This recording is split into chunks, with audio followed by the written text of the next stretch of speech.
Hey everybody, welcome back to my channel. If you are new here, I'm Jen, and I have been on my GLP-1 journey for well over 2 years now. And each week I feel like I give you like a real unfiltered look at what's really going on, the wins, the struggles, just everything really that happens in between in the day-to-day. And I have lost upwards of like 90 plus pounds. I think at one point it was 93 pounds. I'm on 5 milligrams of compounded Tirzepatide. I take that weekly. But this past week, honestly, it wasn't my best week, but it was nowhere close to my worst week. It was just one of those times, there's Rosie, where the scale just didn't move. My food noise was a little bit loud, and I felt like, I don't know, I was just not a lot, but like a little frustrated with myself more than once this week. But there was also like, I think a ton of bright spots I could take away from this, like my amazing training session with my new personal trainer, well, a little blast from the past. Made some progress on just setting some realistic goals and just have some new ideas that I'm excited to try. So let's go ahead. Let's get into today's video. I also need to point out that I took my shot a little bit later than usual yesterday, so I'm really tired. I'm about to head out for my workout, so hopefully that'll help. But I'm a firm believer in just like understanding the best time to take Mounjaro, Zepbound, Tirzepatide, semaglutide, whatever it is. And usually mine's earlier in the day yesterday, so what I'm feeling right now, I'd be sleeping through. So that's why I think like, sticking to the schedule is important, but it's not the end of the world.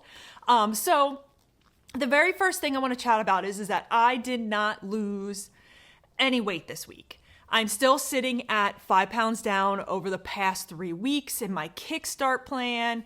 And I want to be honest that in some ways I felt like I should have been able to at least get a pound off. I felt like I was putting in a lot of effort.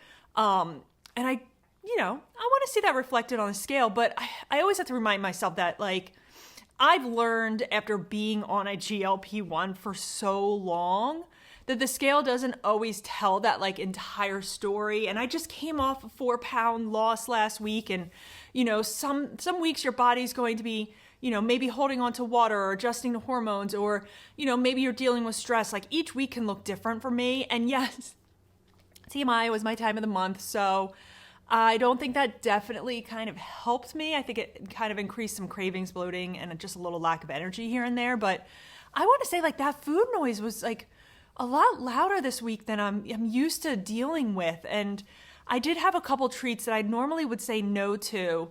And even though I could say I was frustrated because I know that I could do better, I also don't want to paint this picture that like every week is perfect, or if I have like, nerd clusters, sorry, I'm going to say it, that it's the end of the world, because it's not. And I know that we've all been there before. I've been there. I just want to keep it as real as possible. But another thing that really surprised me this week, the one thing I crush every week, my hydration. Usually my water goal is like automatic. Like I don't even have to think about it. My tumbler's out, I head to the fridge and I refill it. But for whatever reason this week, it was a struggle. It was like I was not thirsty at all. It was like one of those weeks where like nothing really like came easy. Like the hydration should always come easy. But the good news is all of that, my sleep has been really solid. And I think that is the cornerstone of my success, because like I feel like good sleep is non-negotiable for me. And I feel like it showed this week. Outside of some stress that I put on myself over maybe like some food choices or stuff that I'm, dealing with at work, I was able to get my rest and recovery based on my scores. So I want to hold on to that for a win. But now I want to talk about some really weird like thing that I'm dealing with. And I'm dealing with it in this video, is this like twitch in my eye. And then I also had a really bad headache for 2 days, but I'm not sure if that was like sugar, hormones, stress, change in weather. But my eye twitch was driving me nuts, and it still is a little bit. It's not as bad as it was. It just feels like it's sticking in a way, like my eyelid is really heavy. I don't think it has anything to do with medication. It might have to do with my diet and what I'm eating, and I'll take a closer look at that. But I'm also using eye drops because my eyes could be getting a little bit drier this time of year. But I bring that up because sometimes our body, they give us these signals and we don't always connect to them right away. And I'm like, okay, usually when I have like an eye twitch or something, could it be, sugar? Could it be stress?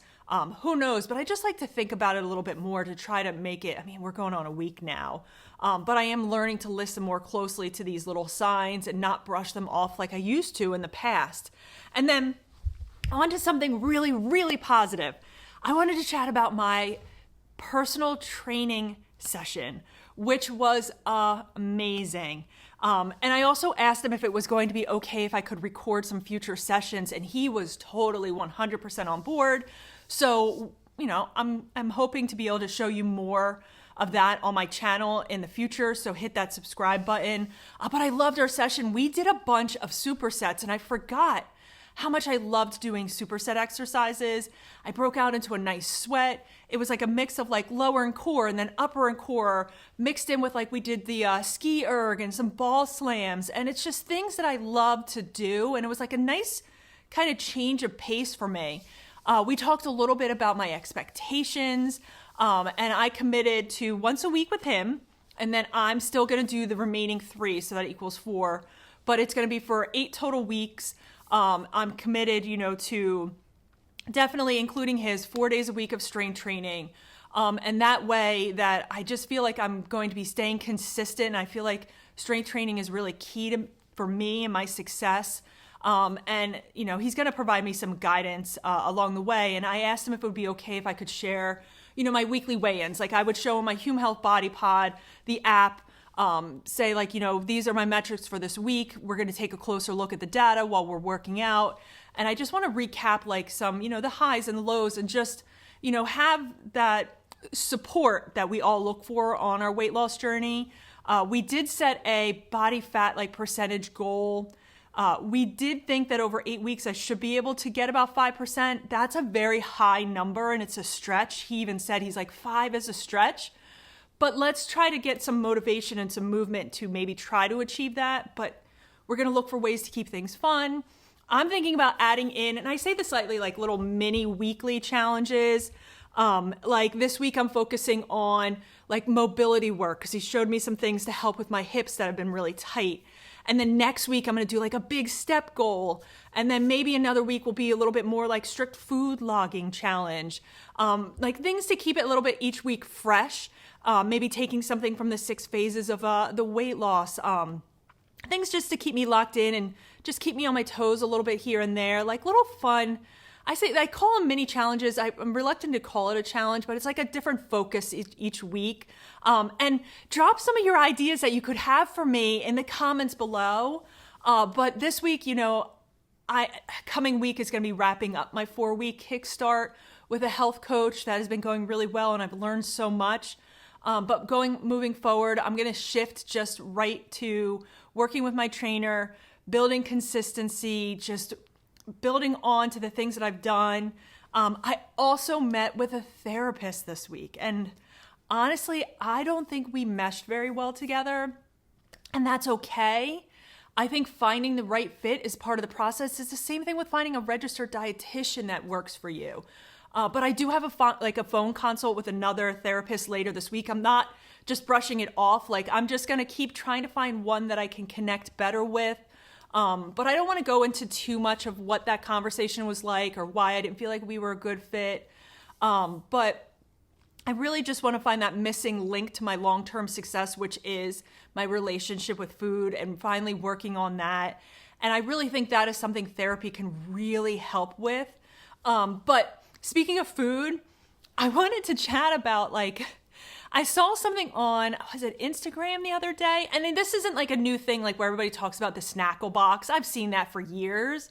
But somebody had like a little box where it had like fruits and veggies and nuts and crackers all within, you know, their calorie limit for the day. And then they had like a piece of dark chocolate and like a couple nerd clusters. You see why this connected with me? Because I had some nerd clusters this week.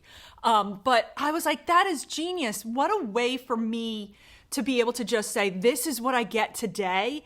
And it's a variety. And I still am not like saying all or nothing. But I want to shelve that idea until I come back from my beach trip. Next, I'm going away, I think next week.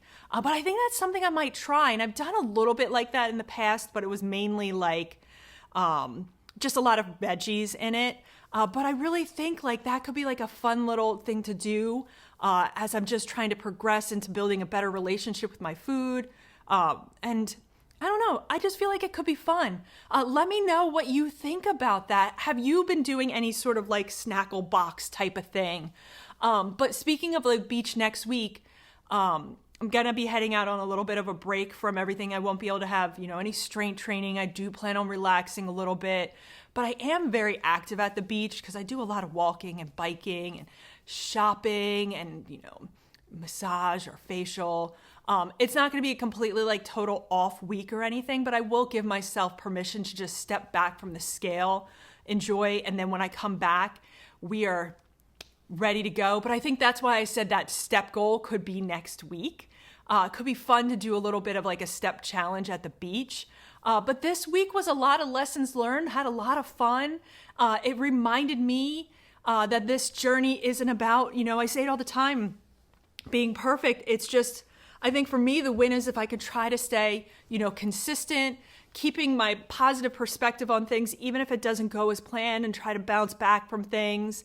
And I want to remind you, and I said this in the beginning, I've been on a GLP-1 for 2.5 years. I'm still learning new things all the time as I'm in this process. This is going to be for the rest of my life. But I want to know if there's any topic, because I have been on a GLP-1 for so long, that you wish that maybe I cover or talk about more. Let me know in the comments below. But I really love to hear what suggestions you have, because it helps kind of shape these videos that I could talk a little bit more about my perspective on things that maybe I just don't think to talk about, or maybe gives me a push to maybe talk about them a little bit more. I love this to be like a nice little two-way conversation. I love the best I can to answer all your comments below.